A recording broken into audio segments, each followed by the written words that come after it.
Okay, well, welcome everyone for our December 15th superintendent team chat. The first half hour or so will be a sort of the business PTA portion of meeting. We'll just run through each of the board members just to have a check-in of where we are. And I just want to preface this by saying, as we all know, this is a crazy week with lots of competing meetings and school pickups and all sorts of things. So I would say probably only about half of our board was able to be here tonight, but a couple of them did send us some brief updates. So with that, I know our treasurer, Greg, was not able to join us, and he did send an update, but Kathleen, are you able to access the email he sent? Because with the screen share, I can't pop off into my email. Maybe.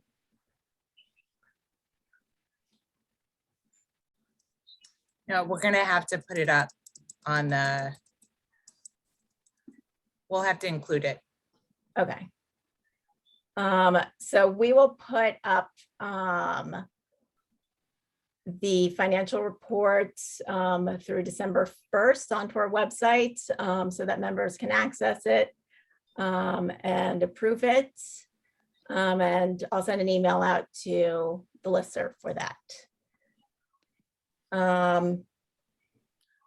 Let's see, next is membership. And I know we have 109 members, basically is the update. And we know there are thousands of families out there. So we could definitely grow our membership. And we'll send out some more emails to join or rejoin over the next few months. So keep an eye out for those. And I think that was it for membership update, unless, yeah, okay. Let's see, we have fundraising. We have a new fundraiser this year that we finally got up and rolling. And hopefully everybody got an email about it. It's called Marketplace. And it is basically your go-to for easy meals. Just pop the box of stuff in the freezer and you don't have to think about it. SEPTA gets, I think, 10% of the profits. We already have 2 orders, which is very exciting. And it is just an easy way to raise funds throughout the year. So we hope everybody will check that out. And you can even make gifts with it for the holiday season. For our auction, we did decide to at least postpone it, perhaps until the spring. It was just too crazy. And everybody was sort of at the end of their ropes this fall with back to school and COVID and everything. So we'll be revisiting that in the spring. So keep your eyes peeled. Let's see. Listen, I think one thing to say about the marketplace, though, is that this is ongoing. So we're going to keep it open. So if you know that you don't want to cook for an extended period of time, you can order the meals, throw them in your freezer, put them in the crock pot. I mean, it's a pretty cool forum for the things that you can order. And I think there is a promotion for this month for, I think it's 4th Street Famous Cookies. So we get even, I think it's like triple money goes towards us. if you order gifts of cookies for people. So buy up those cookies. Let's see. I just want to make sure there's some chats going on here. So I want to make sure I'm not missing something.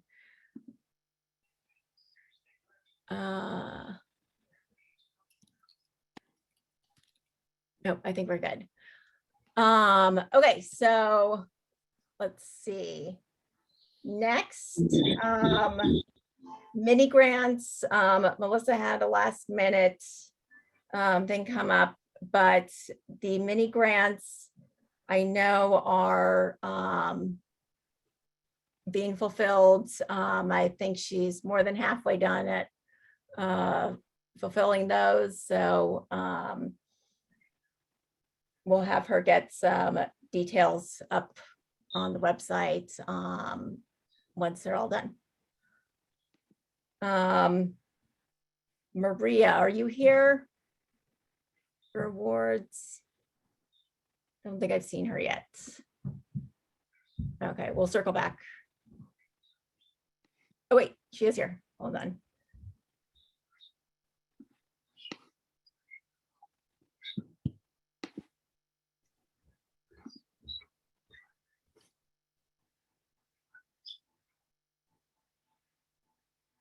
Were we able to get her, Maria?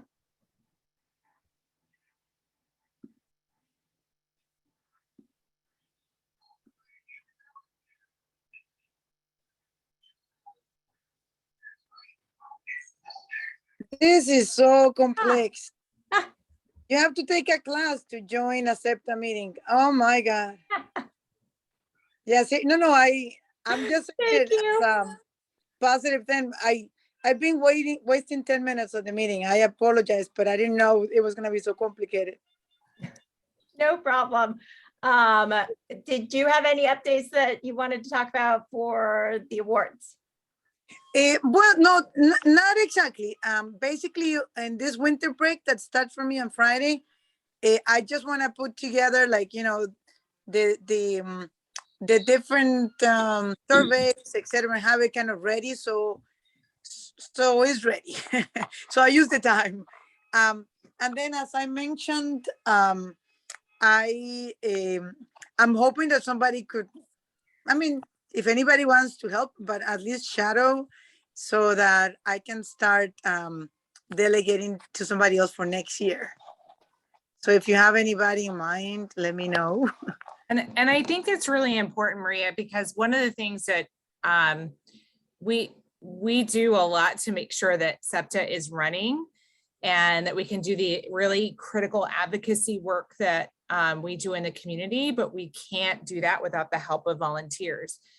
Right. So, you know, we are all very busy people, but if we, you know, this is one of those that's time consuming in the moment, but it is limited in time frame, right, Maria? Like we do this. It's very nice to do. It's very rewarding. It is. It is probably the interesting thing is it kind of overlaps with other activities, like, you know, like the science activity that we do and stuff like that, but not for everybody, I guess. Yeah. So what would you say the time commitment is, just so people are aware? Well, there's some work to do at the beginning of the school year, which in this case, Kathleen and Allison basically did. I think you had some part of that, like contacting the superintendent and securing the time, the date, and then basically the rest starts in January when, and then it's usually open in March. I was thinking of suggesting opening a little bit earlier, so that it doesn't run like in such a like time-consuming rush at the end of the event, right? Like when it's getting closer to the deadline. But so between February and the day that is the awards is kind of consuming, because you have to be on top of people. Once the teachers are selected, then you have to pass all that information to the reviewers and find the reviewers. It's a lot of it is electronic, so it's becoming easier. But I believe the biggest issue is once you have all the winners is to put together the award ceremony, because you need to go after people to get pictures or to get this or to get that.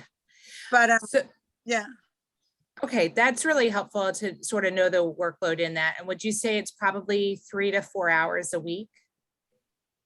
not at the end. Like Right, at the end it I is, was- right, but from February, you know, like a couple months before, it's about, you know, 3 hours a week or so, and then a little bit more that week before week of. Yeah. I mean, Okay. I'll tell you at the end to put together that presentation and summarize all the nominations, etc. I easily put maybe 5 hours a day every day for 2 weeks. Okay. Yeah. Yeah, Okay. but you don't have to say that. Well, it's recorded, Maria, so everybody see? knows. Okay. But no, it is helpful to know that, because if somebody's going to step into the role and it aligns with their calendar, that would be very helpful to know. At the end, it's a little more intense, but it's a really worthwhile activity to do. Yeah, absolutely. And the one thing is, like, you can always delegate things. Like, if you know, so you have to like summarize the statements, so somebody can do some of them or just commit to doing that piece of the event and so on. So definitely it can be broken into parts, and I'm happy to keep helping. Definitely, I like it. I think it's very rewarding, and you feel some kind of like pride with the day of the event, because it's a lot of your work. Now, I gotta say that since it's been virtual, you guys have done a lot of the work, so I also appreciate that. Yeah. Well, we're definitely happy to help. It's it's one of the like highlights of the year. It's Yeah. a feel good Yes. moment. I mean, Yeah. Yeah. everybody loves it. Yeah. And we so appreciate all the work that you've done. over the Oh years. no, it's my pleasure, and I really, yeah, I want to keep participating in things, definitely. Yeah. Okay, so if anyone is interested, now is the perfect opportunity so that you can shadow Maria, and it is a nice transition in instead of jumping in possibly solo. So this is a great year to learn the ropes. Thank you, Maria. My pleasure. We'll go on to Wendy Pizer. Hi, everyone. Here on behalf of the Advocacy Committee, and we've been busy on several fronts advocating for systemic improvements for students with disabilities in APS. So some of the things we've been working on these past few months have been advocating for improvements in transportation. We've been hearing concerns about students with medical information needing that to get to the bus drivers, so the bus drivers know who has what medical condition or disability or behavioral condition and how to respond appropriately. Also concerns about routing for students with disabilities who often in the beginning of the year, especially in the beginning of the year, are not, getting basically a bus route. So we've been working with ASAC on this for a number of years, and those advocacy efforts continue. APS has made some improvements, some changes, but there is still ongoing work to be done. VLP, we wrote a letter to APS a couple of months ago expressing concerns about students with disabilities in that program who weren't getting access to special education services, and in some cases weren't getting access to any classes at all. I see that Jana can speak more specifically to the current status of that. We have been having ongoing meetings with APS leadership as they are making improvements to that program. Restraint and seclusion, we spoke before the school board and put out an information sheet to the community on the new APS policy and policy implementation procedure on restraint and seclusion. So hopefully many of you saw that. We've also spoken before the school board for concerns on bullying. And So those are some of the things we've been doing. We really need and welcome feedback from the community so we know what the needs are. I put in the chat the SEPTA community feedback form. That's really the best way to get us concerns. So please, you know, share that out in your community so that more people know to use that. A couple of things we're currently working on. We really want to reach more of our broad, diverse community. One of our members is also now the new chair of Espacio Hispano, so we're really excited about the synergies there and trying to, again, just, you know, really broaden the input that we're getting. And we're currently putting together an IEP and 504 bank, a compilation of goals and accommodations from actual IEPs and 504 plans in APS, compiled anonymously, so that this can be a resource for our members as everyone is putting together, you know, IEPs and 504s for your children or your students. What I'd really like to ask this group for, since we have a lot of the board here, is to, this is going to really, you know, it's only going to be helpful and only good if we can get people to share the goals and accommodations from your own students' plans. So it's early, we don't have too much content yet. And we haven't distributed it yet. We're still building it. So I would like to ask for your help to share with me your plans. You can either black out the identifying information and email it to me, or if you just want to share it with me, I will take out all identifying information before, you know, I put it into this. It's a Google Doc, and none of that will be in there. So however you're comfortable doing it, it won't go any further. You know, I won't share anything. If I happen to see identifying information, I won't share it. It won't go any further. But that would be really helpful to us as we build that, so we can make this really a good resource for the community. And I'm going to put my email in the chat, and I think that basically concludes everything I was going to say.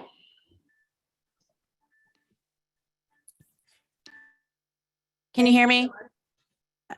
I have a question. Can you hear me? Yes. Yep. Okay, hi, this is Kristen. That sounds really exciting, Wendy. When do you think that Google Doc will be available for other people to add stuff into, or are you just going to be centralizing it?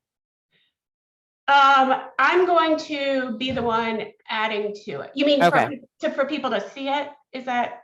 Well, both questions. In terms of, it sounds like people always need to send stuff to you so that it can be, you can add to it in an anonymous sort of way because it's a Google Doc. And then when do you think you'll have something that you can post for others to see? That's a great question. I don't know that we've even gotten quite that far yet. So It's in the early stages. Really good question. Hopefully early next year. That's fine. That's I get it. I've gotten there's some information in it already. If we could get like the 10 of you who are on here to get, you know, content, because actually as we're building it, we're making some decisions about how to, you know, set it up, and it's kind of, those are still sort of happening as we're adding content. So I want to get it a little more organized and also get some more content so that there's enough to sort of, you know, share.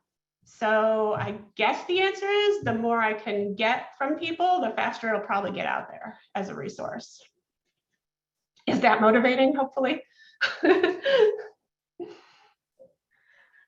But great question. Thank you. Thank you, Wendy. Let's hear a quick update from Jana. Hi, can you hear me okay? Yep. Okay, I'm having a little bit of some Wi-Fi issues, so if I go out, I apologize. So I just wanted to give a quick update. I know this is being recorded, so I think it's important to let families know that we are trying very hard as a SEPTA advocacy committee to advocate for the students in the virtual learning program. APS has been great about setting up opportunities for us to come together with APS leadership and folks from teaching and learning and the Office of Special Education.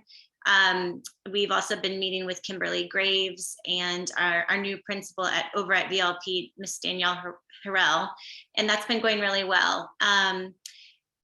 The problem, I guess, with VLP is that it's very hard to connect the families. We don't have a PTA. We don't have we aren't privy to the names of those who are in. So it's been challenging trying to advocate for families that sort of are unseen. We're trying our hardest to bring up issues that we do hear from other families. But, you know, again, if we can connect with more families, the better. I will say that there have been a lot of strides made. I think both APS and parents are working really hard to improve things. The teachers are amazing. Now that we kind of have almost all of the staff hired, I think there might be a couple not smaller positions, but a few positions that are still in transition, waiting to onboard. But in general, everyone's been hired. I think the big issues still that are ongoing with VLP that we're still working through are, of course, making sure that students with IEPs are given the compensatory services that they were owed from quarters 1 and 2. So the Office of Special Ed has been working in conjunction with VLP to try to make sure those meetings are getting set up and that families are aware of what they're owed, and, you know, they working together to get the actual services started. The other sort of big thing going on is really trying to figure out how to navigate students with disabilities and making sure they get their accommodations while in this world of third-party vendors. There are a great number of our students who have one, sometimes many classes that are provided sort of by a third-party vendor, and it's self-paced, and that's really hard for many of our learners. So we're trying to make sure that we're advocating in ways that will be helpful for those students and their families.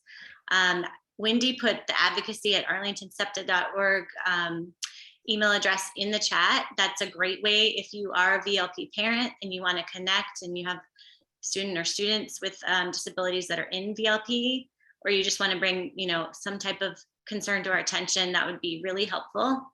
You can also go, I think, up to the top of the chat, and there's the feedback form for just sort of general SEPTA. You can drop it in there too in our community feedback form. So there's a lot of ways to get in touch with us. We actually have a meeting tomorrow set up with APS leadership. So we're excited to kind of continue the dialogue, and I do think we're making improvements. So again, if anyone has questions or updates, just let me know and I'll be happy to share those on with the team. Thank you so much.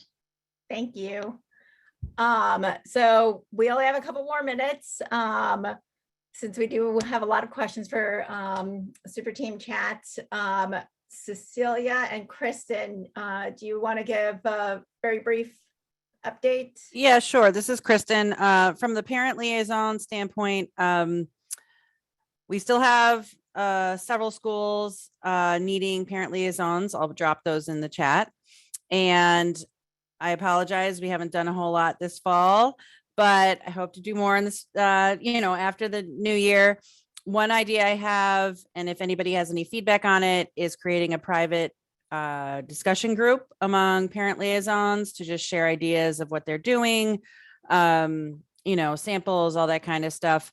If anybody has any pros or cons, just let me know. And then, I do need to get in touch with the Parent Resource Center after the break about getting a spring training scheduled. So that's the update there. Thank you. Cecilia, did you want to add anything? Just to, I guess, say our main focus, Wendy already alluded to it, is really outreaching more, and we've been discussing on many different fronts how to reach, and we have a lot of good ideas for strategies in the new year to do outreach to different groups. In the Spanish speaking community yesterday, there were good ideas coming from the ASAC meeting for Spanish learners, connecting with that part. So that's sort of still strategically getting going, making the right connections with APS. We're disseminating all communications, SEPTA communications through the WhatsApp group managed by Dulce Carrillo, which goes out to a good group of the Latino community in APS. So that'll be the focus going forward is a lot of outreach and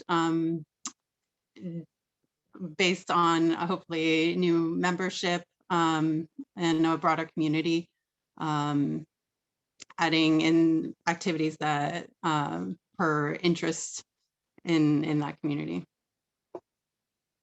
Awesome. Thank you so much, Cecilia. And with that, we will move on to Super Team Chat. We will have Kathleen, do you want to kick it off? Sure. So welcome everybody. Very excited to have everybody join us here. I want to point out we have our ASL interpreters on. So people that are in the panelist area, if you can turn off your cameras if you're not speaking so that we can highlight our interpreters.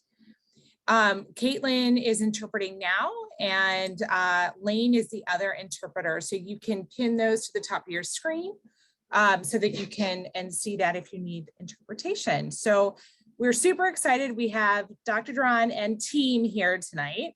And I think it's really important for everyone to know, like, this is a huge team effort to help our students with disabilities. So kicking off tonight, we started with a question. Allison, if you want to flip to the next slide. All about vision. And so we want to, I think it's really important to understand the direction that we're headed. It's really easy for us to, see the things that maybe aren't right now. But I think it's even more important to know, okay, where do we want to go and how are we going to get there? And Dr. Duran, you came into APS, 3-4 months into the pandemic. So would love to hear from you tonight on what your vision is and what do you see the biggest challenges to special education in APS? Thank you very much. It's a real pleasure to be here. I'm so excited to be able to share that question. As you said, coming in during the pandemic, most of what we've talked about has been around the pandemic and how we basically have gotten through the safety measures that we've needed, but that's not visionary in terms of where we need to go. That's what we've had to deal with.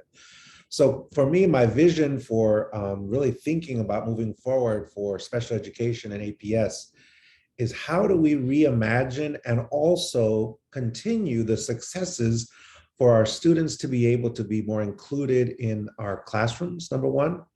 Number two, how do we make sure that we're really, truly meeting the needs of our students?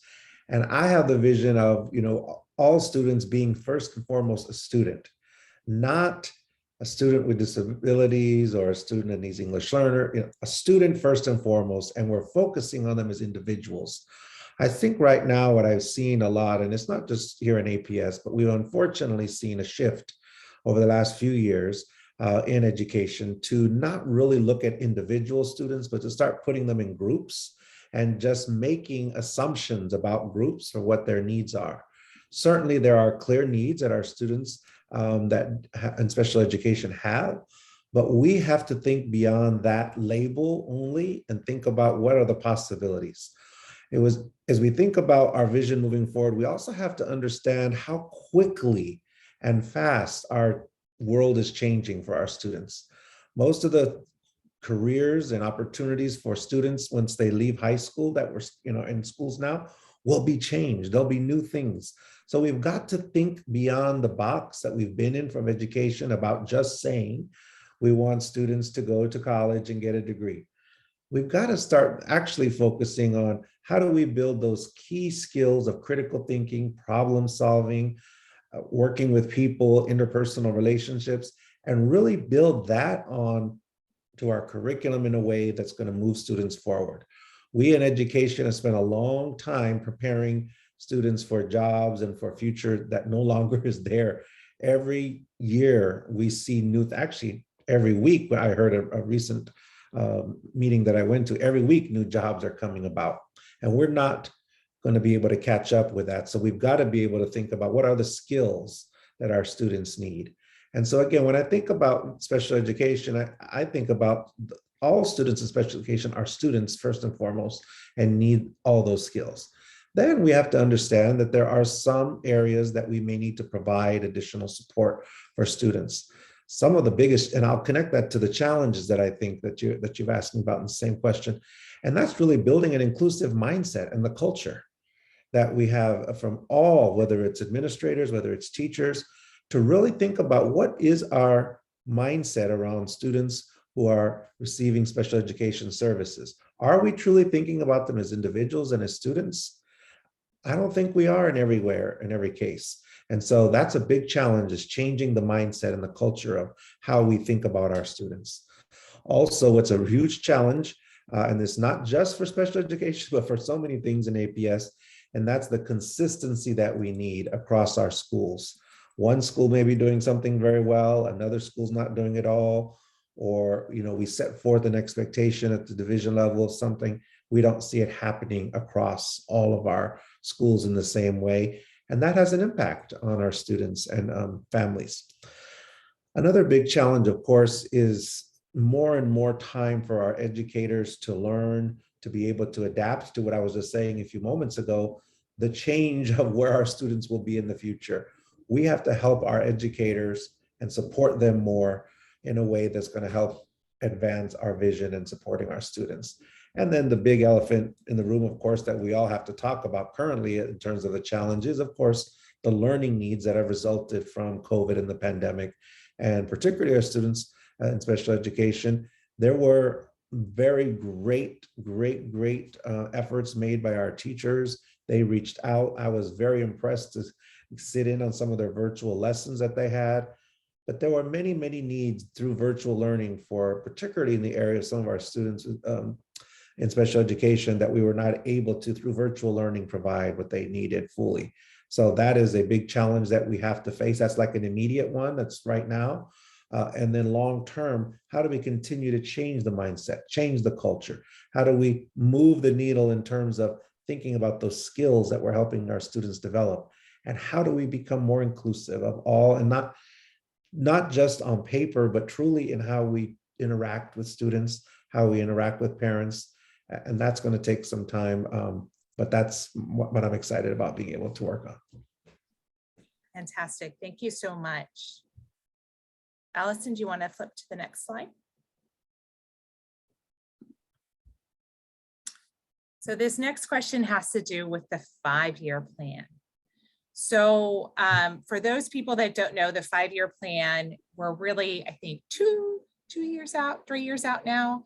But the idea is we had a consultant come in and identify areas of opportunity with special education. And, we have these consultants come in on a pretty regular cadence to understand, again, these opportunities. So where do we stand, with the 5-year plan, and what impact did the pandemic have on it? So currently the 5-year plan is, well, with the consultants you referenced, the PCG group, our Office of Special Education does meet weekly with them still currently to think about professional development, to continue to develop some resources. We're connected to our plan, looking at our data and some making adjustments. But clearly the pandemic did have an impact on us, because we had to shift our efforts to making sure that we were doing all that we could to provide what our students needed. And so, in the immediate sense. And so it did take us off track a little bit, but we're working back this year to get back towards those goals. It is being implemented and we're working on it. There are elements of it that still need to be put in place. Some of them are budgetary, but many of them, as I said in my last question, was about professional learning. A lot of them are the professional learning that needs to take place and the time. And we don't have all the time due to the pandemic. We've had to focus the time for professional learning in a few other areas, in a few other ways. So that's a big chunk of where we had to step back a little bit, but we didn't stop it. My team, they continue to meet weekly with the consultants, and we're continuing to look at data and seeing what we need to do moving forward. Perfect, thank you. Allison?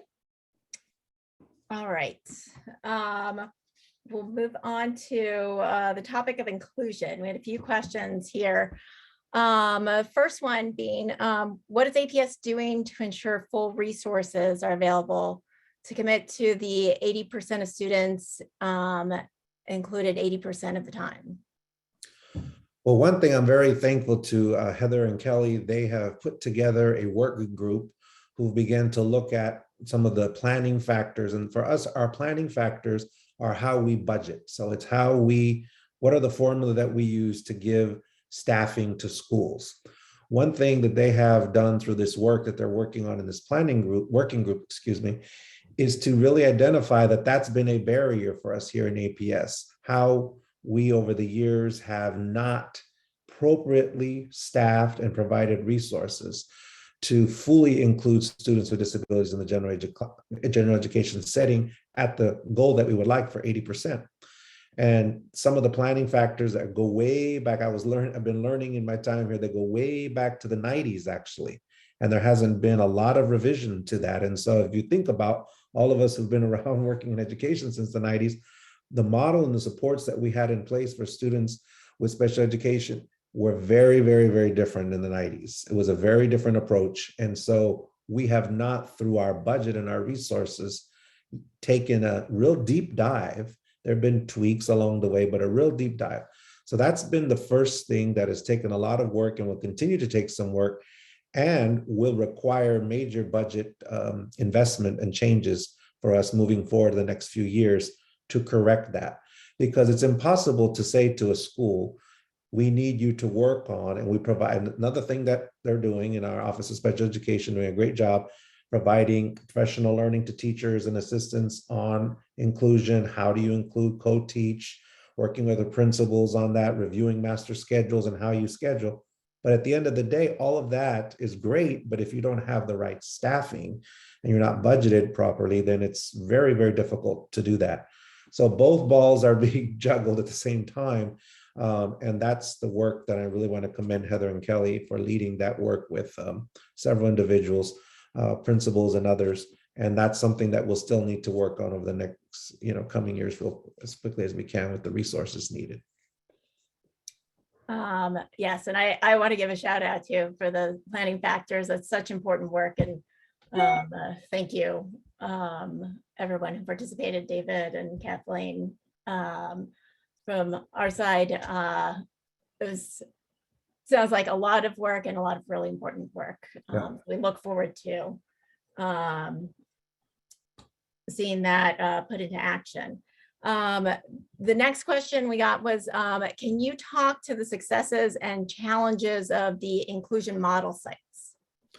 Well, one of the successes I think of the inclusion model sites is related back to what I said in the first and second question, and that's the professional learning, that those schools have had more intense professional learning as a model to us to be able to show and see and learn what needs to take place to change those mindsets that I talked about earlier. So real active professional learning that's taking place at those schools, I think, is the first success. Things will not change with just new resources. Obviously, we need them. Things will not just change because I say we need a change or we have a new policy or Heather and Kelly say, here's a new framework.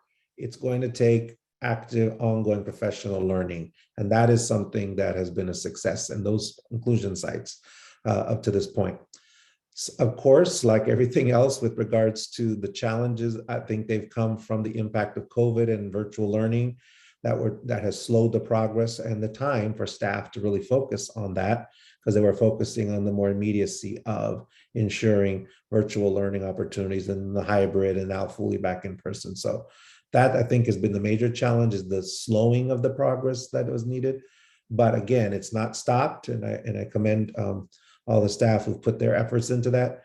And the professional learning has been the major success this far, I think, and we're going to continue to work on that. And I know this isn't on there, but just as a quick follow-up, what is sort of the next step to the inclusion model sites? So the next step, of course, we want to make sure that we understand the data from what we're seeing at those schools. What then can we replicate in other schools? Maybe expand that to other schools. What learning can we share from that? And so really, when we do anything where we're looking at some model sites, the key thing about being a model site is to learn best practices, to be able to share for other schools to be able to visit and see. And then, of course, at the division level, for us to be able to say now, you know, in the budget time with our school board and others, here are the investments that we need to have. And look, we have proof because we have some model sites where this has occurred. And again, and also continue professional learning. Great, thank you. And final question in inclusion, what is APS doing to overcome the preconceived notions, both school personnel and with other parents, that some students only belong in self-contained classrooms? You hear me be like a little broken record here, but again, this is another part of changing mindsets and changing practices. And so one thing that our Office of Special Education has done, they have put together every other week an inclusive practices email that goes out to all of our schools with specific tips and strategies and how do they increase inclusion. And then again, as I said earlier, every time we are meeting with our principals this year, we have begun something very new this year with them. We meet monthly with them, but now there's a special ed institute, a component that all principals have every month. And Heather and Kelly lead that, and they're including through that process as well, tips and strategies about how to work on becoming more inclusive. Wonderful. Okay, let's move on to the next topic. All of our favorites, COVID. Oh. I think Kathleen, you were going to take Yeah. Don't get away from that one on. Oh, it did move. Can you go back, Allison? I moved a couple slides there. Okay, perfect. Thank you. So who knew that we'd still be looking at this 18 months after you joined us? And just to sort of frame this piece up, because I think it's important to understand that, you know, APS has 4,000 students with IEPs. Mm-hmm. And with that, we are never going to align on exactly when we see masks coming off, when we see masks being added, what we see in terms of, you know, required COVID protocols. Where we all align as parents is the ability for our students to access their education. Mm-hmm. So I think with that framed up, I think it's important to note that many of our students with disabilities in APS are at higher risk for severe cases of COVID-19. And due to their disabilities or underlying health conditions, these students require universal mask wearing by all in school in order to access in-person instruction. And if the statewide school mandate is removed, can you commit or will you commit to APS keeping the mask mandate in place in APS so students with disabilities can continue to access that in-person instruction without that potential risk to their health? So a couple of things. I do believe the state mandate will be removed. That's what we're hearing on January 15th. The question is whether we'll be banned from having masks, and that will be a whole other conversation that will have to happen. But aside from that, I want to reiterate what I have been doing from day one since I've been here with regards to COVID, and that is aligning the actions that we're taking to the CDC guidance around what is appropriate in schools. I had issued a mask mandate before the governor did his executive order, because at the time when I did that, CDC had said that that was the best mitigation strategy for this. The other thing that currently, and I'm not a health expert, which is why I've been aligning to what CDC has said, and I will continue to do that. Even though people think, you know, after all this time, you should be an expert. Nope, that's not my training. So I will be very closely working and monitoring what CDC says and working with our local health department as well, Dr. Varghese. But what currently they say from the CDC is vaccines are obviously positive, but vaccine doesn't mean you cannot get COVID, right? It's to mitigate risk of hospitalization or death. And so there's a multi-layered approach that CDC still recommends for vaccine, mask, and distancing as best as possible, mostly mask, and vaccine. So what I'm committing to, and answer your question, is I'm going to continue to stay following with the guidance from CDC. So I can't say I'm going to commit to saying there's a mask, universal mask forever, because if CDC comes out and says, and I'm going to work with Dr. Varghese, it says now because of XYZ factor, masks should not be required. They can be optional. But I don't see that happening anytime soon from CDC. So if the state removes that in January and the CDC continues to say what they're saying now, and they said it before, then that will be what I will continue to work on here in APS. Because it's very important that we think about all of our students. Like you mentioned, there are students who, because of underlying health conditions, have a need to have protection. There are also a lot of staff as well. So we've got to think of everyone. And just saying that we have everyone vaccinated at large numbers, which we do, and we're very fortunate. We have one of the highest vaccinations in Commonwealth for our students. Vaccines and being vaccinated are one measure of mitigation, an important one, but we have to find that multi-layered approach. And the other thing that's very important about masks, not only in addition to the fact that we want to keep our students and our staff who have underlying health conditions safe, it also allows us to keep students in school because we have less disruption when we're wearing masks. It mitigates the spread of it all. And so we've not had major school, we haven't had any school closed down completely. And we've Knock had, on wood right now. knock on wood, but up to this point, it's positive to say this because many school districts around the country up to this point have had hundreds, tens, a lot of them. In Virginia, I talked to my colleagues, there's been multiple complete school closings. So we've made it all this far with zero, like I said, knock on wood moving forward. But I attest that to the fact that we've had a very high vaccination rate and masks that have been used. Great, thank you. And on that same topic of vaccinations, what is the policy for teachers and staff on booster shots? Is there one? Not on booster shots, because currently our policy is that our staff must be fully vaccinated. And again, I'll go back to what I said about the CDC. Booster shots under the CDC are not required yet as part of the vaccination series. They're still considered optional from CDC for being quote unquote, fully vaccinated. So again, I've aligned the requirement of all of our staff to be vaccinated. And if they have a doctor, medical exemption, or religious exemption, those are the only two cases, and then they're required to be tested weekly. But again, we're following the fully vaccinated as to what CDC is saying, and they currently have booster shots as an option, not a part of the full series. Okay, that may perfect. change, so. Thank you. So when will that vaccination mandate be enforced?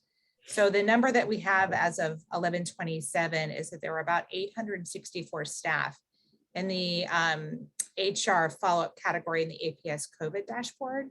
That doesn't mean they didn't have them, but they're in that follow-up category. So can you explain that a little bit? Well, it already has been enforced as of last month, because there have been a few staff who we had to not allow to remain in employment. We had to terminate in employment with some of them. So we've already had staff terminations who did not follow either medical, religious, or get fully vaccinated. So we've already begun that. And there will be some updates to the dashboard by the end of this week, because there's been a lot of that work. So I think probably by the 17th at the latest on Friday, you will see some updates to those numbers. But I will say we've been enforcing it because unfortunately, it's not my desire to have to let people go, but at the end of the day, I was very serious that if you didn't do one of those things, then you could not remain employed. And we've had to take that action already for several employees. Okay, thank you. And then lastly, why do schools notify parents when there is a positive case from a student, but not from a teacher or staff member in the school? It is a part of the expectation that they include staff in the notification procedure. So if schools are not doing that, it is part of the expectations. So if a teacher were to test positive, that should be going out in a message, in a school talk message from the school? They do include, Yes, they are. It's supposed to be part of how they're notifying the community. Again, if it's something that's related, now again, if it's related to in the classroom, something in the school exposed, then there's that whole piece that the contact tracing occurs. But it is part of the expectation that they're included in the notification procedures. Mr. Pope has had send out communication on that previously. Yeah, I think from what we're hearing, that might be a helpful reminder to follow up with that. Okay, Allison? Thank you. There we go. So we're moving on to learning loss. There are a lot of kids who are behind in reading and math. APS has hired only 12 additional coaches to augment the teachers. As a result, teachers are adding kids who are behind to existing reading and math groups, which only serves to enlarge the groups and takes away from the small group learning. How do you intend to catch up kids with so little extra support? Well, we have a lot of work to do and we don't have all the support we need clearly and the resources that are needed for that. But one thing with regards to students who have an IEP, then we do want to make sure that, I want to make sure that all schools are using the IEP recovery services process, and that the teams are meeting to discuss that, and that we're being clear to determine what are those additional services, what are the different accommodations that might be needed. So there's a lot to be done in that way. We've been working with giving guidance to principals and teachers about how do we provide that extra support. And we're looking at a lot of different options of things that we can do to provide more resources. But right now, it's really, we had the opportunity to, thanks to VDOE, we had the opportunity to have a growth assessment that was given at the beginning of the year to have a better sense of where students were. We've been shifting in the area of reading to our new, at the elementary level, our new resources on Dibbles and having that as a tool. And that's been very, very, very intentional for giving clear data points to teachers and schools on what are those needs, because saying a student is behind in reading doesn't really help us know what we need to do. But if it's certain skills that we can identify, then we can begin to make sure that the small group instruction, the interventions and the resources that we have put in place can be targeted to meet those needs. So I think that what we're seeing when we look at just at the general level of saying, well, students aren't performing well in reading and math, we now need to do more to give teachers resources. You'll also see this Thursday at the school board meeting, we had some closeout funding that we did not anticipate, but basically since schools were closed last year, we didn't spend as much, and then some of the pandemic relief that helped us.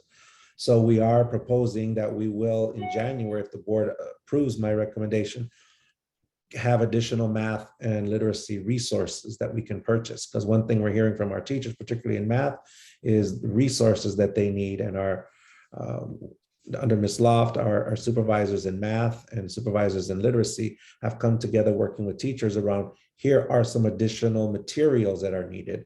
And those will also help with the data that we have to be able to support students in those groups that are needed to help them with their needs and catch them up.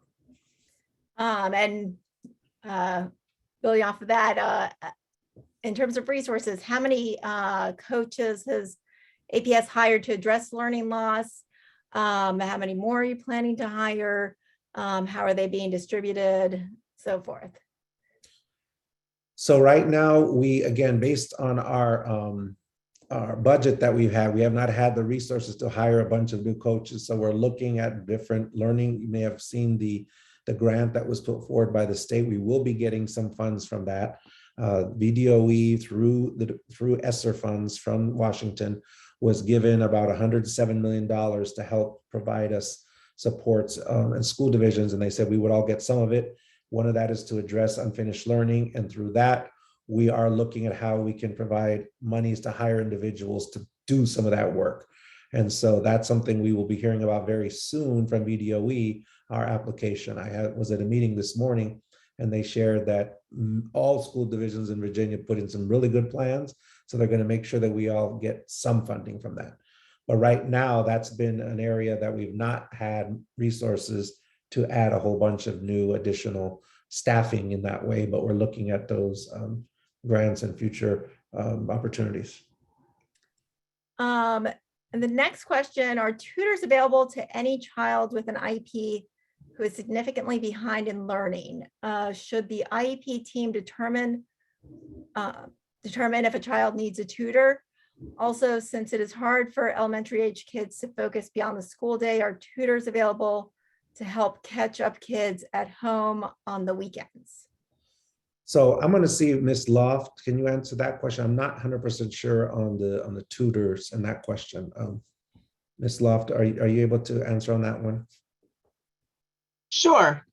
So really, if a student with an IEP needs, if the IEP team determines that the child needs a tutor, then that would be something that the Office of Special Education would be working with the parents and the school-based team to determine, what's the child's availability, sort of what's the capacity. Often when we, for example, have done recovery services, or with some of the compensatory services that we've been providing for our DLP students, we want to make sure that, the child isn't overly tired at the end of the day, or, that we're not overloading the child as well. So certainly want to keep the sort of capacity, social emotional piece in mind as we're identifying what tutoring services might look like for a child that the IEP team had determined would benefit from those services. But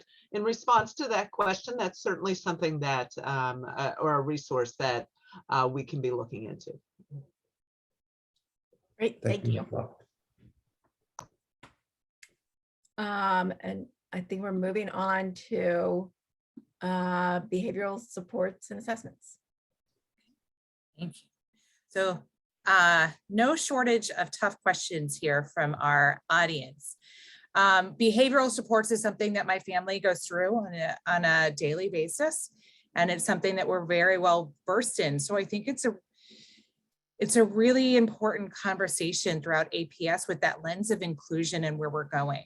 So what specific interventions is APS using to support students experiencing challenging behaviors while still keeping them in that least restrictive environment? When would APS conduct a functional behavioral assessment, and when is it mandatory? And lastly, what are the interventions and steps before that FBA takes place? A lot of good questions there. And clearly, we're seeing since the pandemic, students coming back, a lot more behavioral challenges.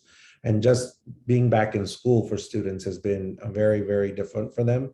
Having some students, they're in 8th grade, they hadn't been in schools at all in middle school. And, that's kind of thing. We're seeing a lot of challenges in middle school. Some of our second graders, as they weren't in school as kindergartners barely, and now they're in second grade in physical building.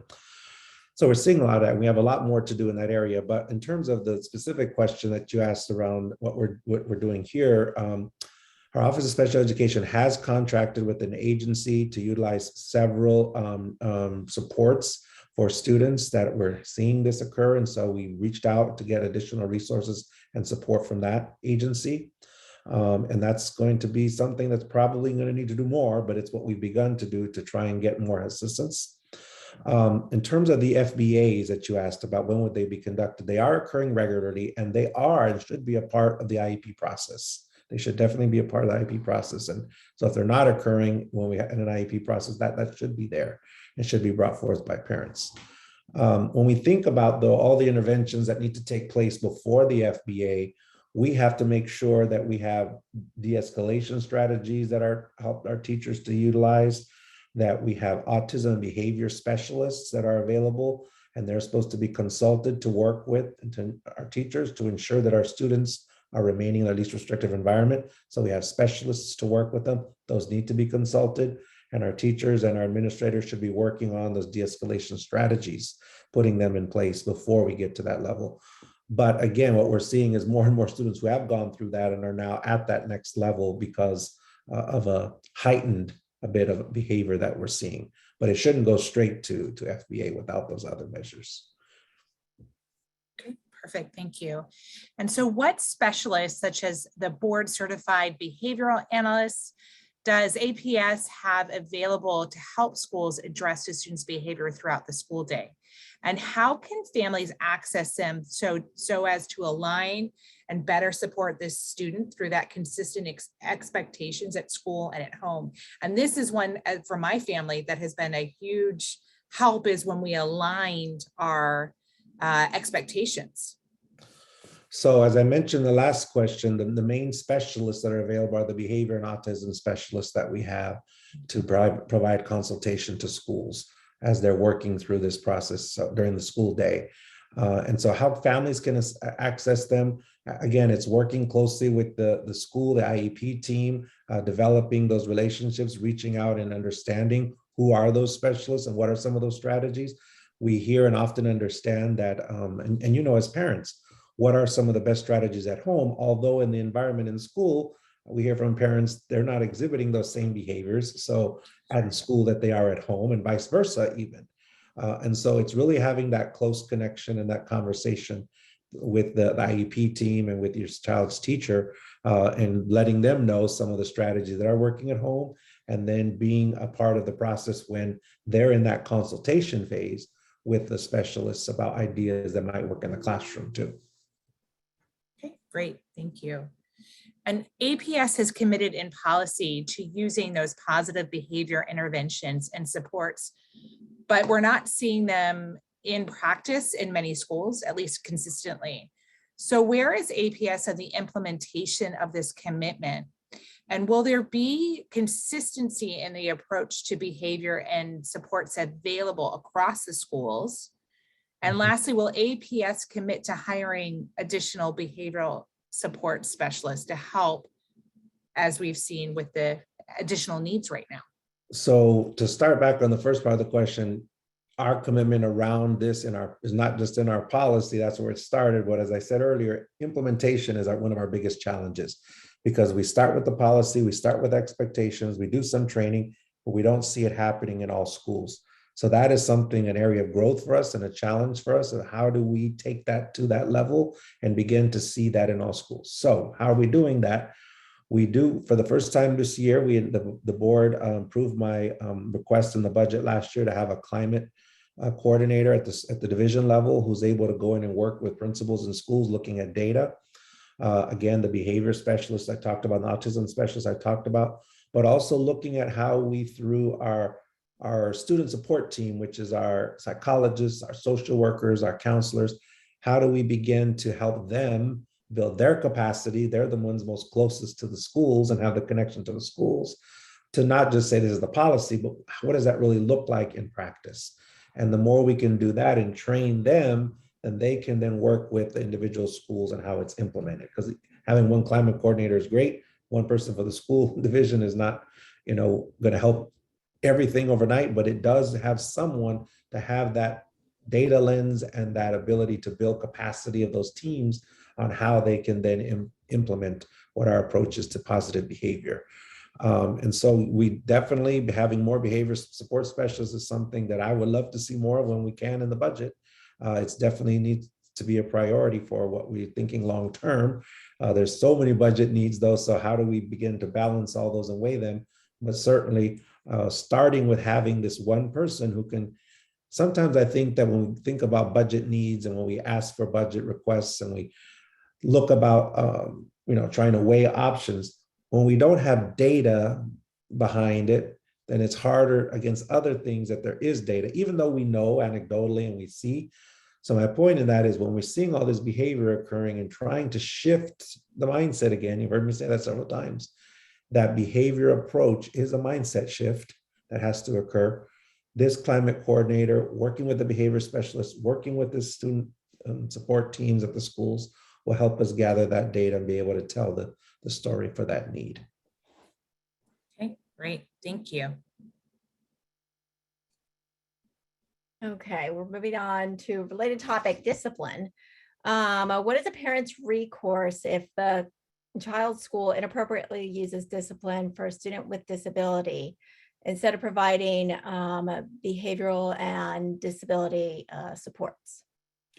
Well, clearly, first of all, if there's any disciplinary action or suspension, there's always the ability to appeal to the principal first.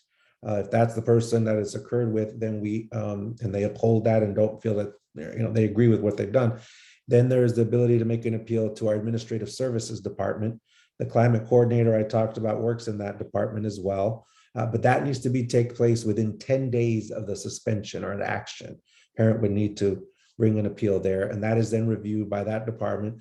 That department is also under our Office of School, our Chief of School Support, Ms. Graves, Kim Graves.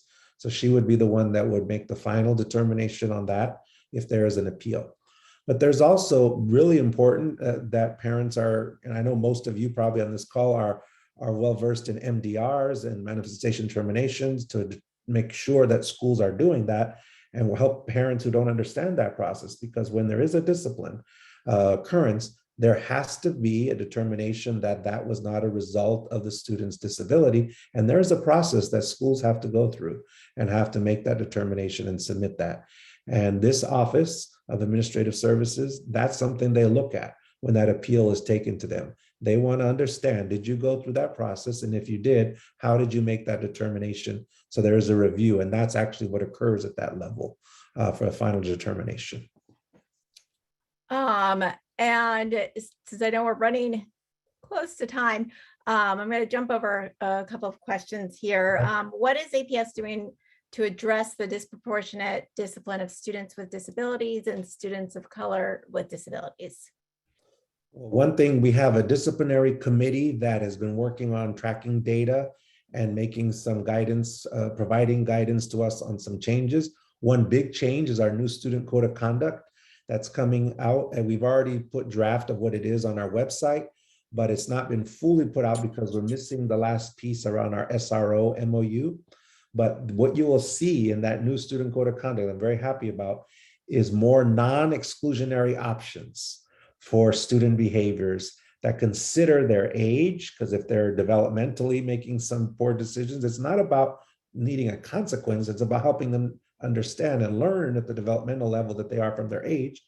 It's also considering the student's language status, and there's also considerations of a student's disability in these new options. So if you've not looked at that new student code of conduct and what we've put forth, I encourage you to do that. It's been a great progress, I believe, in making sure that the disproportionality we see for students with disabilities and students of color often happens because they're not considering these other factors, and they're also making sure that through this guidance that we're tracking the data so that we can see where at which schools, so we can go in, particularly our climate coordinator that I was talking about, and some of those teams can go in and help provide some recommendations on how to change that.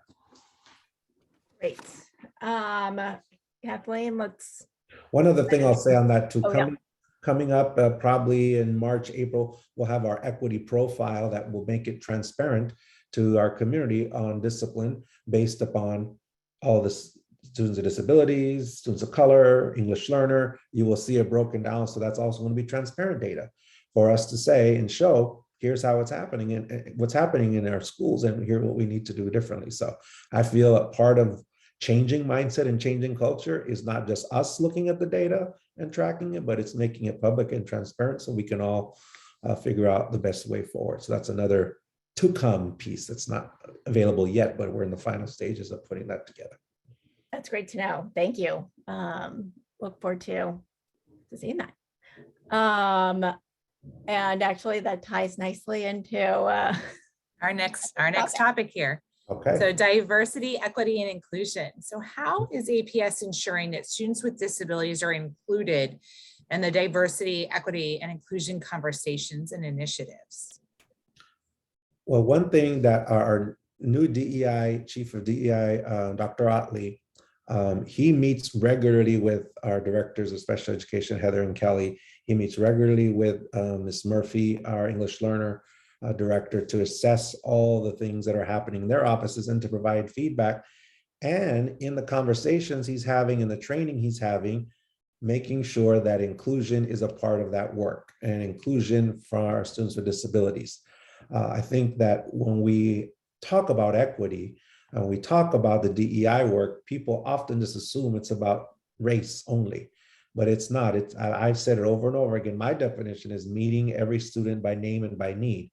And so elevating that into the conversation is one thing, but having Dr. Otley meet regularly with the Office of Special Education and our English Learner Office to work jointly on the initiatives and the conversations that are moving forward is something that we're going to continue to do. Okay, great. And I think that leads nicely into the next question, Okay. which is that last school year, we had that work group assembled to plan an effort to address ableism across the division. And I think it happens not only within the school, right, with teachers or administration, but also with parents of other students. And that committee stalled towards the end of the school year under former Chief DEI Officer Aaron Gregory. So with the addition of Dr. Otley to your staff, will that effort resume with that ableism group? And if so, when? So I don't know when it will, but I have been speaking to Dr. Otley about making sure that work is resumed and that's conversations start again. So I will take that back as a to-do list to make sure I see where we are in that effort, but that is something that we definitely want to continue to work on and address for sure. Okay, perfect. Thank you. Next, you've talked a lot about professional development, which is great. And we had some questions. What training does APS currently require of all instructional staff on supporting students with disabilities in their classrooms? And is it a part of APS's professional learning framework with the expectation that students with disabilities are included in general education students? What plans do you have going forward regarding professional development on disabilities? So we do have several ongoing trainings that are taking place for our teachers, whether it's on IEP writing, whether it's behavior, how to work through behavior. We have several trainings on that. Working with autism, transportation, planning, for which some of the has to happen, particularly in the IEP process, data collection, and then inclusive practices. And that's the one I think that we have some, but we need to do more on. So moving forward, I think when you ask the question about the plans for professional development on students with disabilities, I think it's inclusive practices is the one that we need to do much, much more of, and more with our general education teachers. I think right now, a lot of the professional development we have, which is great, is mainly with our teachers who teach students with special education as their endorsement, right? The teachers who are special education teachers. So we do have others for that aren't, but I think moving forward, my plan and goal is to maybe have more professional development for all teachers to understand inclusive practices for students. And a little bit more detailed here is what professional development plans are in place or will be provided to teams of more complex learners to guarantee coordination among all team members and service providers that all necessary accommodations are in place. So if I think I understood the question, right now our Office of Special Education works with a team, can work with a team to deliver some supports in that area, whether it's behavior specialists coming in, the audiologists, our vision team coming in. So really it's specific to the school needs and really trying to find what specifically they might be focused on, and then developing a team to come in and support them. If I understood your question, I'm not sure. I think it's just more focused on meeting the needs of more complex learners. And So- what, Go ahead. sorry, go ahead. So I think, yeah, as we think about more complex learners, again, it's going to need to be very specific to what their needs are. Are they behavioral issues that are needed in terms of the complexity? Is it, what is it about the specific complexity? And then developing a plan where Office of Special Education can work with the team to then go and deliver that. So it's very tailored to the needs of the school or that classroom, perhaps. Okay. And let's try to fit in a couple more. We're moving on to autism and social skills, which was a big topic that came in the questions. And Allison, we're okay on time. We have until 8:30. Oh, okay. Well, then there you go. Yeah.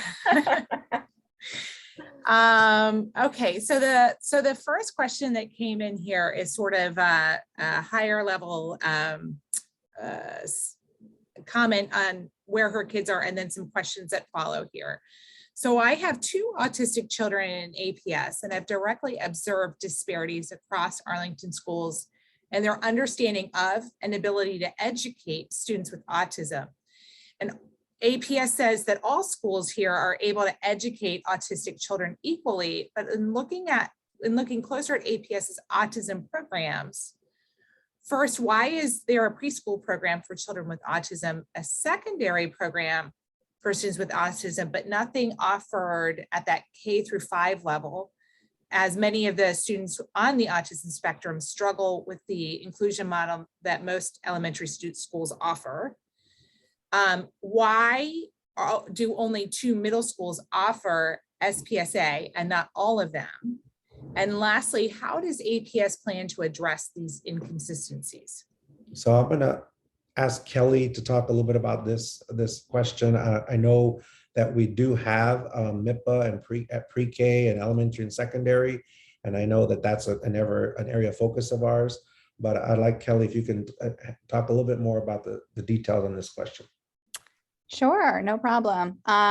Yeah, so if I'm understanding the question correctly, we do offer our MIPA classes at, we have our mini MIPA for preschool, and then we have a K-5 MIPA program at several of our schools, and then MIPA at both middle and high school. Our secondary program for students with autism is only at secondary. We don't actually offer those classes at elementary or pre-K. So I don't know if I answered that correctly to whatever the question was getting at, but we definitely have programs in elementary for our students with autism.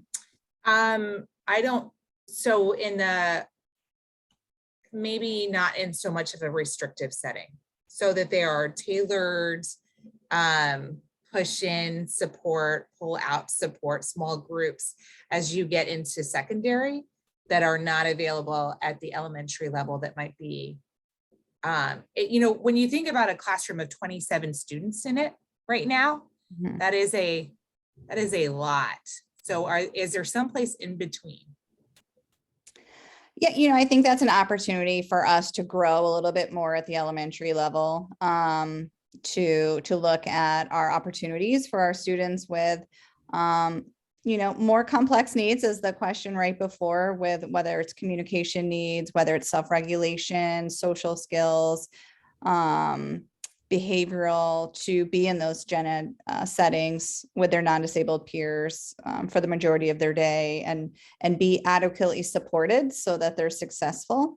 So I do think that our work in looking at the planning factors and looking at the resources that our schools need to be able to fully support our students is an area that we need to continue to develop and grow.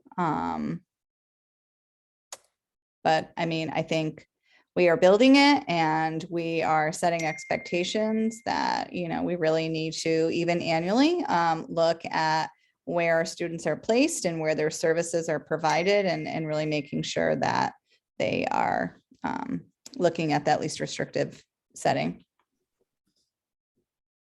Okay, great. Thank you. Kelly. The next question in here is, there seems to be gaps in programs that serve students with autism across APS schools.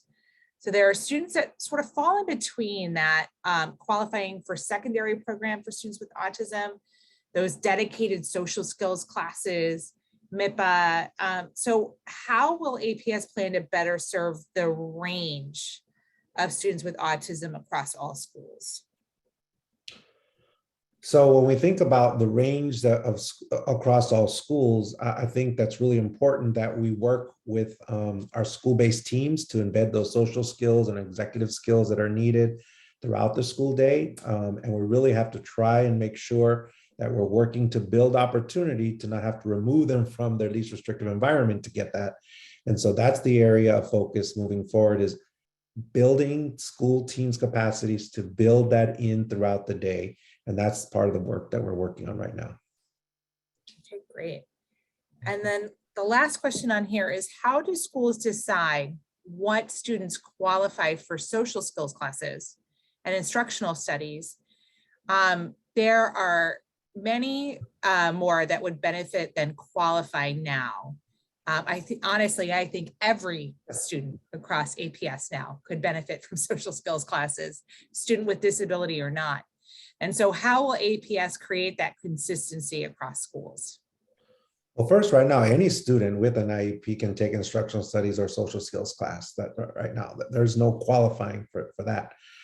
That's obviously for schools that offer those standalone classes, because not all of our schools offer the standalone classes. So part of the consistency for, as I said it earlier about the challenge, would be that we have more standalone classes like that so that all students can take. But the consistency right now that won't be there is because not every school has that class. So for those schools that don't offer those classes, then what should happen, and does happen in many cases, is that the IEP team would identify social skill goals, and then they would find a way to embed those goals through instruction and taking place during the student's day. And so that's what should be happening if any parent has a student at a school that does not have a standalone social skills or instructional studies class. But if there is one at your school, then they don't have to qualify. They actually can take it. Okay. Okay, thank you. That's good to know. Okay, so now that I know we have the luxury of time, we're moving on to reading and dyslexia. How consistently are staff now trained on structured literacy? At present, how many teachers are trained? Well, this is an area of great success, I believe, in our efforts, because all of our K-3 teachers had structured literacy training during the pre-service, every teacher. So if they were hired beginning of the school year, everyone had that training. Obviously, we've had teachers come on board and be hired after that pre-service week. So we had opportunities in October on the 26th, 27th, and 28th for all teachers to be trained then. And then we'll have to move forward as new teachers get on board to train them. But all of our K through third grade teachers received that during the pre-service, so all of them. And I'm very, very pleased and thankful to all the work that our Office of Academic Staff have done to provide that training, because this is one of the most important changes that we have made to support not just students with dyslexia, but also all students that have had literacy and reading challenges. By now moving to a very explicit phonics teaching approach, where we're able to think and work closely on those phonemic awareness, decoding, encoding, all those skills that students need, how to decode texts, we are now shifted and turned in that direction. And I'm very, very pleased with that. And it's going to be a lot more learning for teachers as we've made that shift, but it is the right thing to have been done. And I'm really pleased. This is a big success for us thus far in APS to have all the teachers trained that first week, K through third grade, and then really begin that shift in how instruction takes place. That this is really huge, and I'm really pleased and excited about that. It's great. And I guess just as a quick follow-up, what sort of training is going on beyond the K through 3? So there's other training. 4th and 5th grade teachers have had some of that training as well, as it was offered. There's all for the change to the structured literacy, science of reading, but then we've also had self-paced courses for the 4th, 5th grade teachers to take. A platform we call Frontline, which is like our for online learning. So there's courses on there that they can take on how to teach reading, the science of reading, lesson planning for that purposes, how to use some of our interventions. Those are all available for the 4th or 5th grade teachers at the elementary level as well. And then our secondary, we've begun thinking about what that looks like. What are the literacy needs as a division? And we're still working on those. But the focus that we did this year, where we got all teachers trained, was at K3, that foundation year, providing then 4th and 5th grade teachers options online for them to do self-paced courses that would connect to teaching literacy and reading. Great, thank you.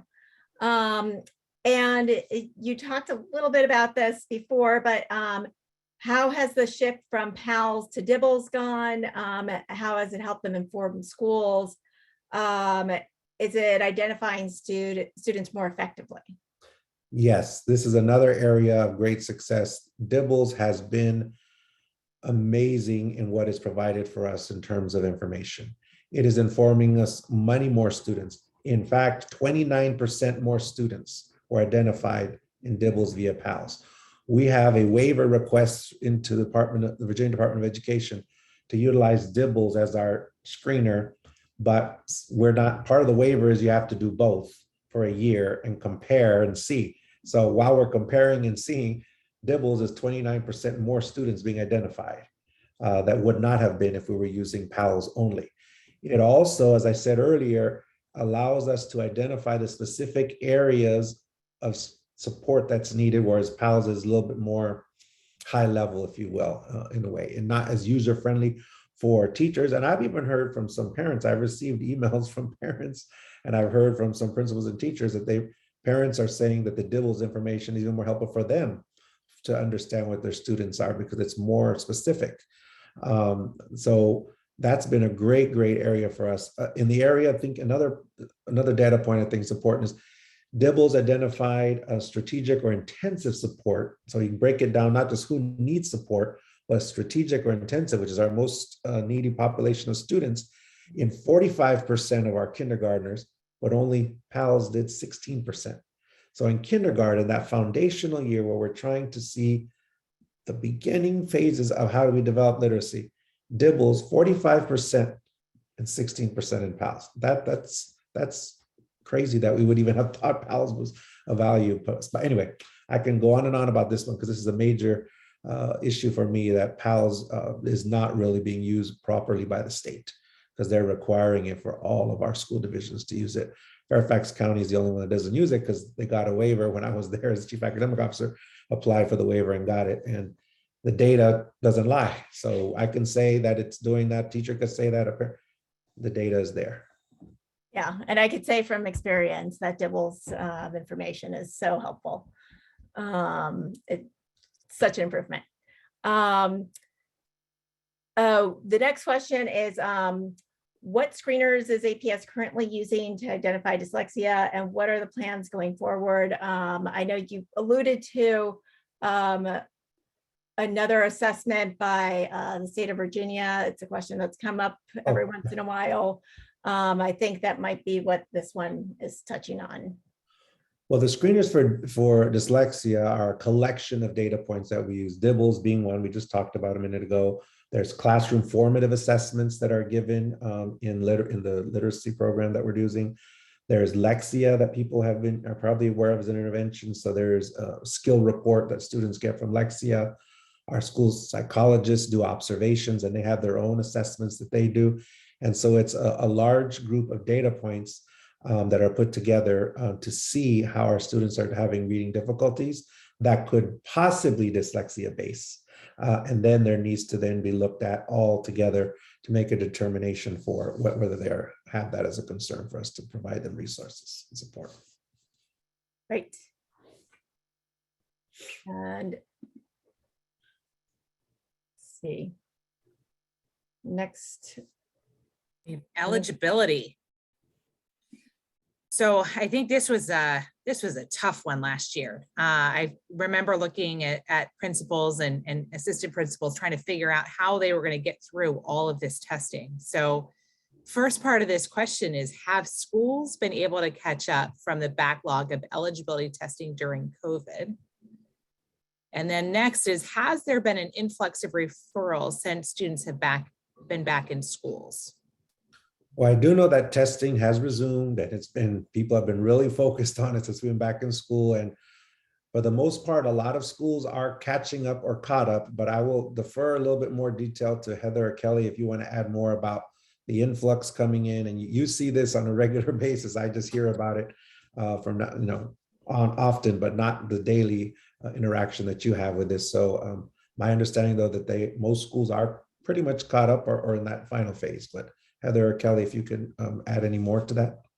Sure, I'm happy to respond. We, during the school closures, when we were kind of in between the virtual learning and hybrid, we developed a plan for virtual assessments. We were able to knock a lot of our backlog out virtually. We also set up testing sites that were safe for students and assessors to come together. Sometimes they were in separate rooms with a glass wall between them. We had a variety of different techniques to evaluate students. So we did make a lot of progress prior to schools opening. Since schools have opened, we have definitely continued with that effort. We have been able to evaluate students and maintain our timelines. As far as the question of influx of referrals, yes, there has been a lot of new referrals. We have seen increases in mental health needs, in behavioral needs, in a variety of different things that have manifested since the students have returned to school as a result of being away, of not having their full level of services, and I'm talking about general ed students, just not having access to peers and adults and in-person instruction. So yes, there are a lot of referrals. We're sorting through them. We're trying to be very thoughtful. Is this a disability, or is this a result of the trauma that some students experience? Is this a result of the isolation?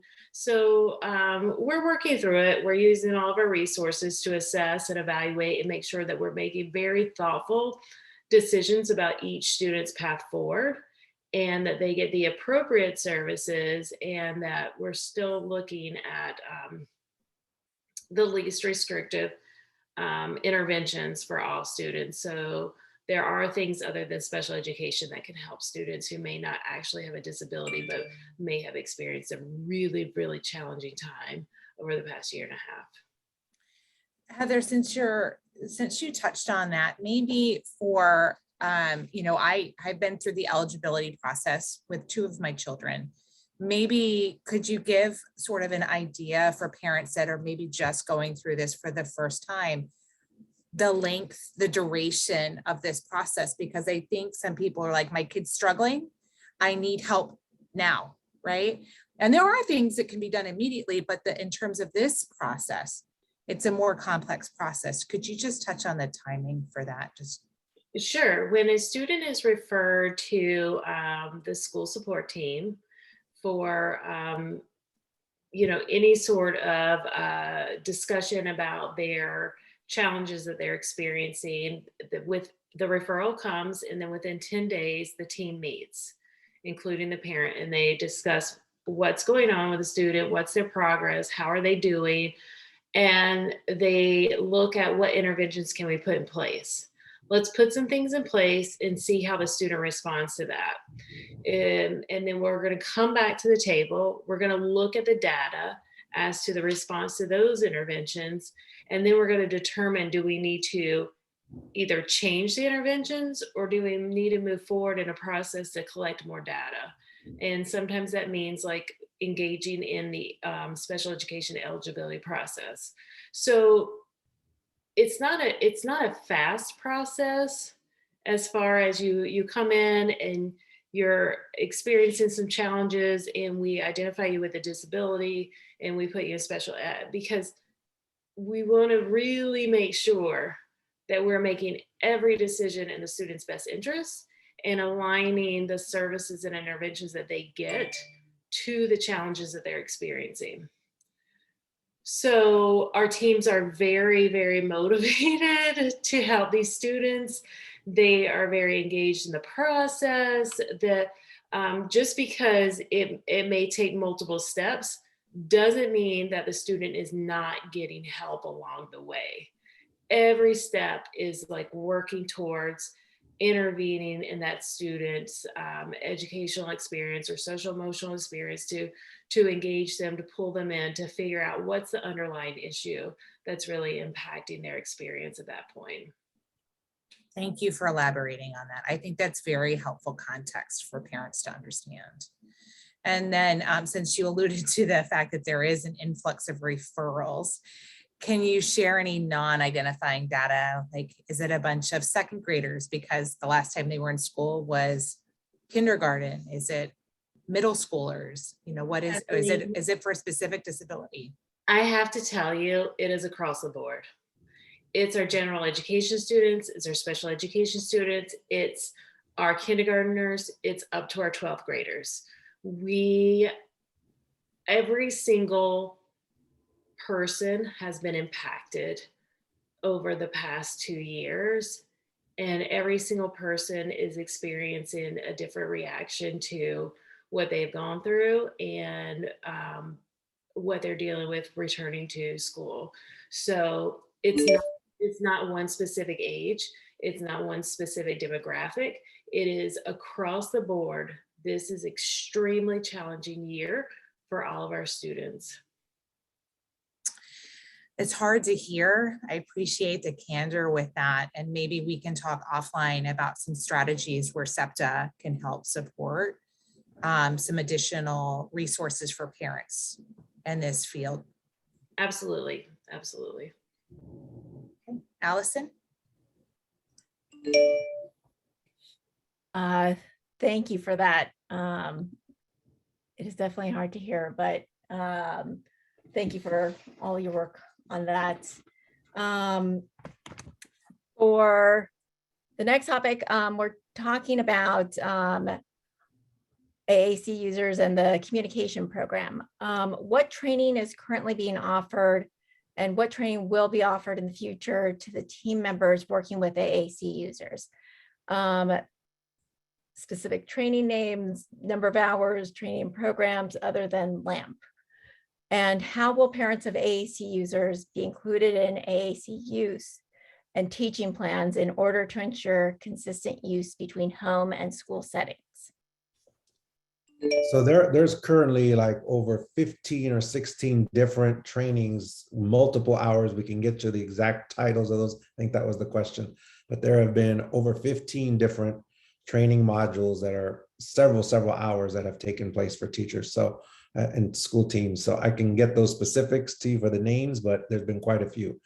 And we have more that are coming, over 12, probably 10, 12 more that are becoming in the springtime. But for parents, I want to mention that there is a couple of things that we have that I think are of value and people don't know, they should be aware of. So we're going to have AAC coaching available to parents starting in January. And so there'll be opportunities, and that will also be a parent series in Spanish that's being worked on as well. That will be also in 2022 and after the winter break. We had a great parent fair share that happened in October. Some of you may have been at that. That was recorded, and it's also available for virtual viewing, so parents were able to learn and hear and see a lot of information there. There's also a working group of parents and staff that's been in place, my understanding, for several years. And there's also some new user training for parents that's available that parents can access through staff in that office. So there's multiple ways there to engage. Again, though, the coaching that will be available to parents, I think that's going to be a great resource because it's individual, but again, both in English and in Spanish. But if you want a list of all those, as I think your question was, the list, the titles and the hours, since there's over 15, I think we can get those to you in writing. You can see clearly the amount of hours, when they took place, the name, where they come from. There's a whole bunch of them.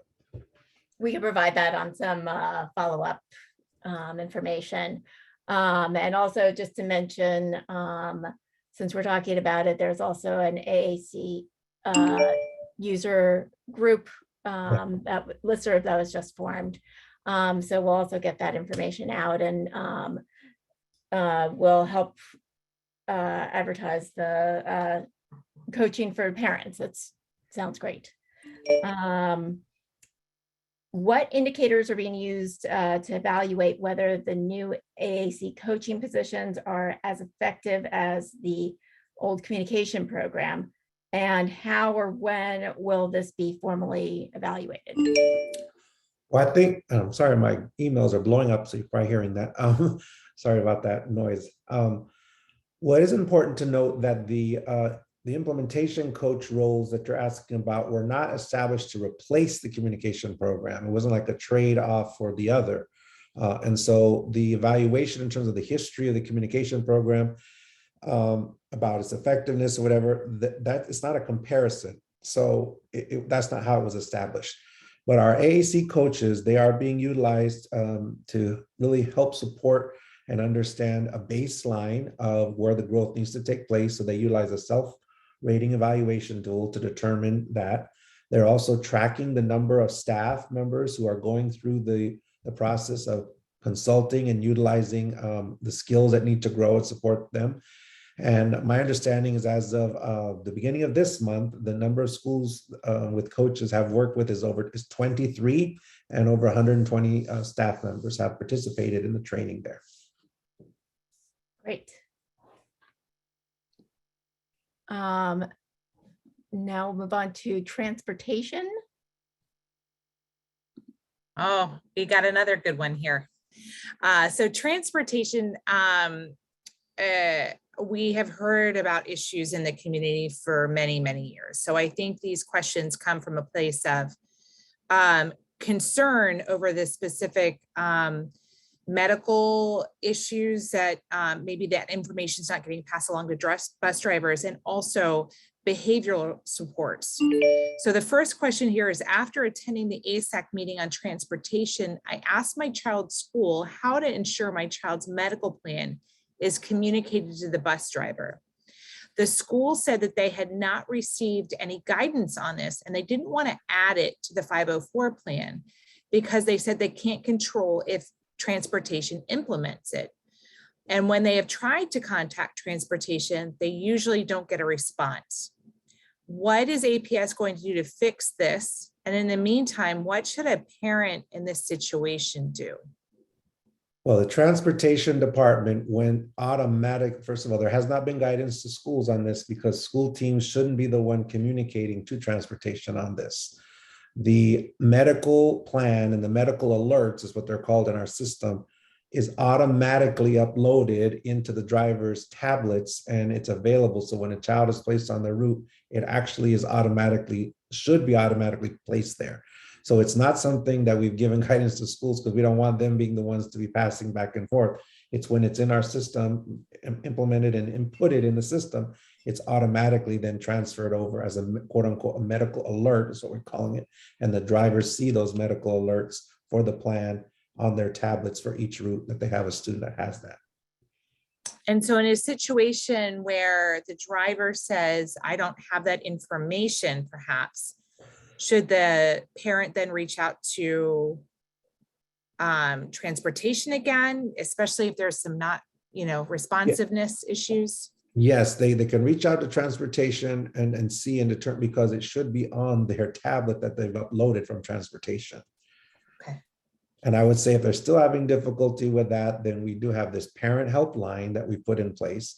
I would encourage them to call the parent helpline, because that is a person who can, if they're not getting the right answer from the right department, can connect the right individuals. Because I have heard sometimes that people call transportation and have not gotten a call back. So we have developed this parent helpline that actually transportation has been very responsive to that helpline because we track the data on the calls there.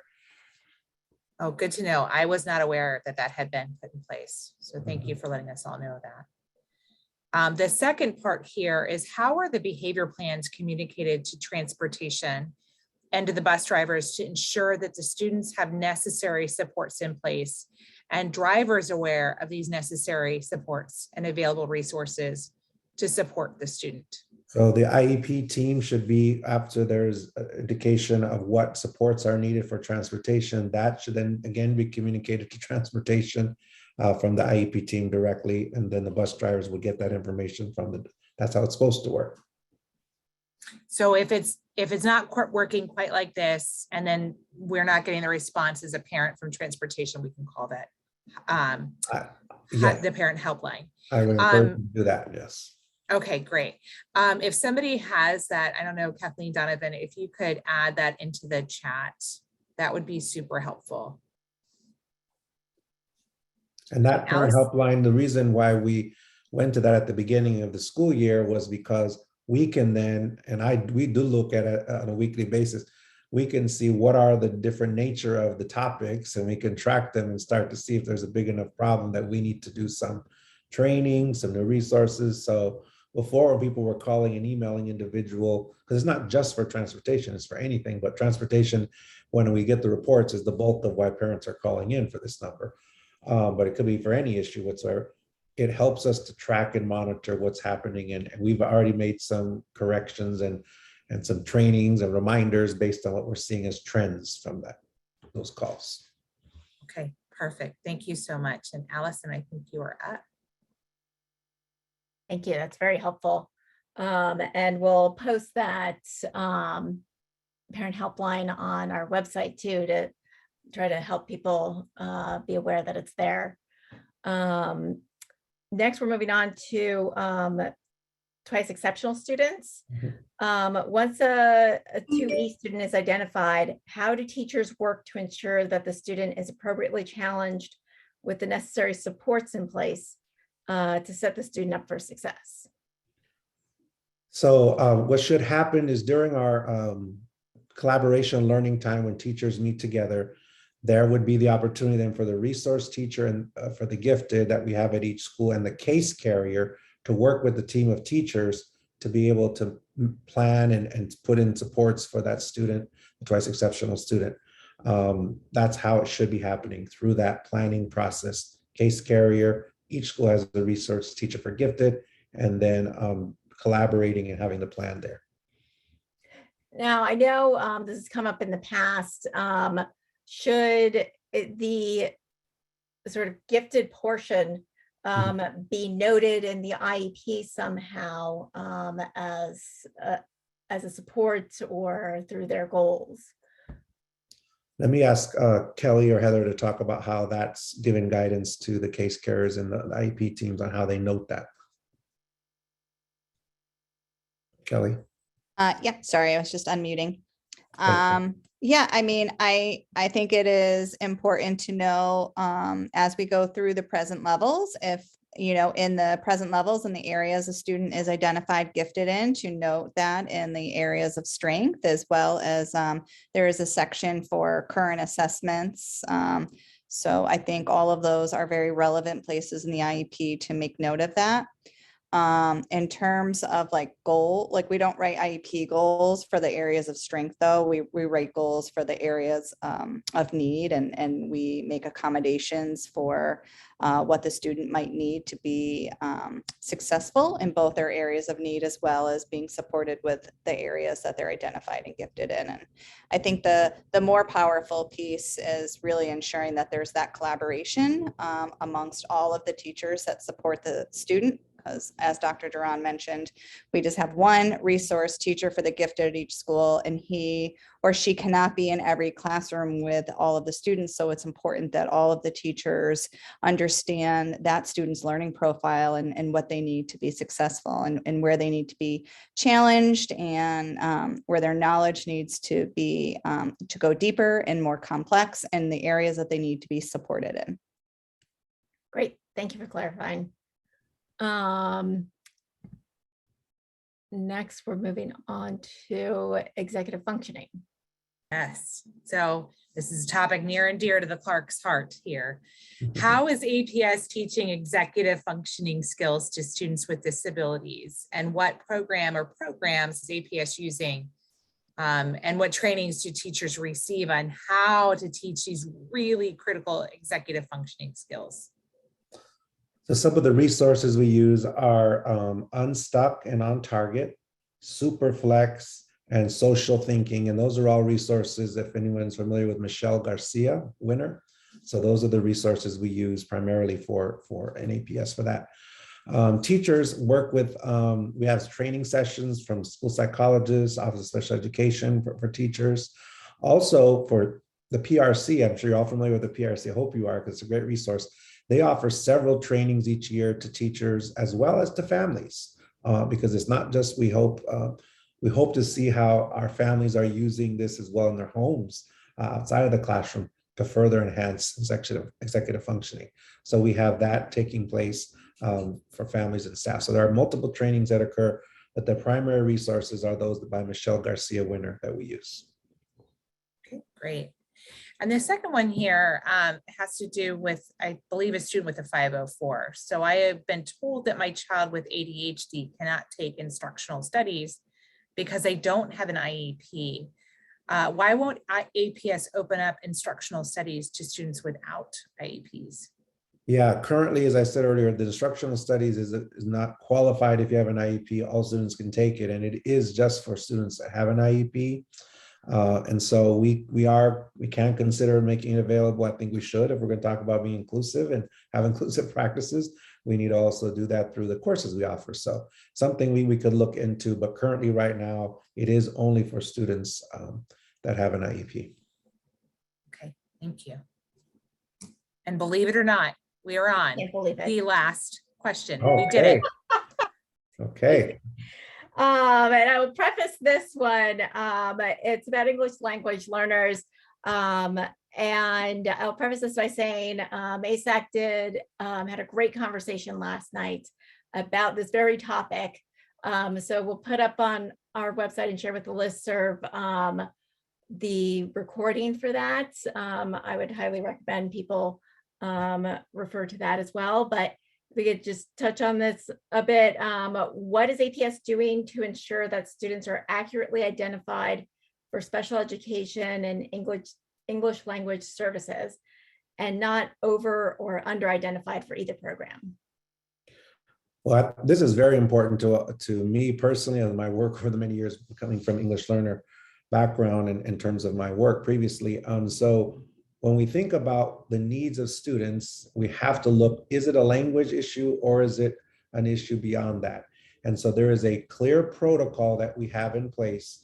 The English Language Learner Office and our Office of Special Education teams are at each school are to be meeting at least once every year, but hopefully more, to really discuss how that identification process should work for students. And you have to begin to look at and understand, is the learning difficulty connected to language as a result of second language acquisition, or is it indicative of a potential disability? And if it's a potential disability, then they're referred to the student support team. But first you have to look at, do they have second language needs? Disaggregate and take that part out first, and then go forward in the next steps. So EL teachers also have to be part of the student support team meeting. So if it is referred to the student support team for consideration, because there is the idea that potentially it is a disability and not just second language, as we go through and as school teams go through the student support team process, an EL, an English language learner teacher, must be participating and making sure that they are monitoring and including their perspective and their expertise into the determination finally of whether it's truly that. Then there also, we will see, and we have many students that are duly identified in the sense that it is an English second language acquisition issue, and it's also a disability. And so those are the more complex cases that we have to really figure out that are truly dual issues and not one over another. There's been a lot of research recently put into this. So the protocol that we use is grounded in that research. And it's something that I think that we are working on and continue to really make sure that it's consistent across all of our schools. But again, there's multiple steps through that process that should be put in place as guardrails to ensure that we're not identifying someone for special education simply because they've not learned or mastered English. And I cannot believe this, but we're right at 8:30. There we go. With that question. Thank you so much, Dr. Duran, for your time answering all these questions. This was an extraordinary feat to get to all the questions and all the thoughtful answers that you provided. You're very welcome. And I want to thank definitely Kelly and Heather, who are our amazing directors, Office of Special Education. None of what I talked about in any of my answers would be happening without their leadership. And so I really want to commend them Ms. Loft, who's the Chief Academic Officer, for her support as well. But we have two amazing leaders here, Heather and Kelly. I hope you all know that, how passionate they are about supporting our students with disabilities. And they are the advocates and also those individuals that are helping to ensure that all of our schools have that consistency that we need. So I want to just commend them, because all that I talked about is really the work that's happening through their leadership and guidance. And I'm happy to just be on the side to support them how I can, but I want to commend them for all of that. And the one question you asked, we'll make sure we send you, because there's a long list of trainings, and it was a very specific question that said the course titles and the number of hours. So I want to make sure we get that specific information to you for that. But it was a pleasure, and I really, really thank all of you for staying strong in your advocacy and holding us accountable to make sure we're doing what we need to do for all students. I really appreciate that. It really means a lot to me to see so many parents that are actively engaged and making sure APS does what we need to do. And so we have a lot more to do. And so we got to continue that partnership and continue working together. And thank you for that.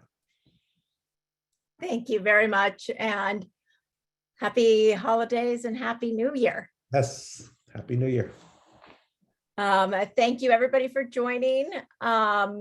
We will post the video on our YouTube channel for anyone that missed some parts or anyone that had to cut out. And that should be up by tomorrow afternoon. And let us know if you have any follow-up or questions. Anything else, Kathleen? Can we just give a quick shout out to Caitlin and Lane for joining month in, month out and helping us with these presentations. Thank you very much. Okay, I think that's it. All right, thanks everybody. Have a great evening. Thank you.